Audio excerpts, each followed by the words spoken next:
Paano pumili ng makakasama sa buhay? Dalawa yan, para sa akin napaka-importante. Peace of mind, happiness.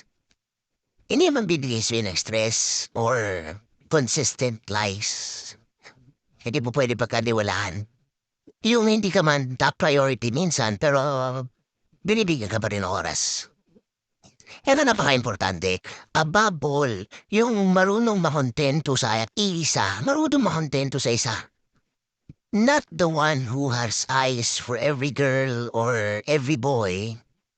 Tsaka ang pinaka-basic rule dyan. Huwag kang magmahal ng taong kailangan mo pang pantayan. Kailangan mo pang bantayan kasi hindi mo siya pwede pagkatiwalaan. Yung taong kailangan mong bantayan para hindi ka luhokin. Know your worth. Kung marunong ka magtiwala sa iyong tao, make sure na yung pipiliin mo ay pwede rin pagkatiwalaan.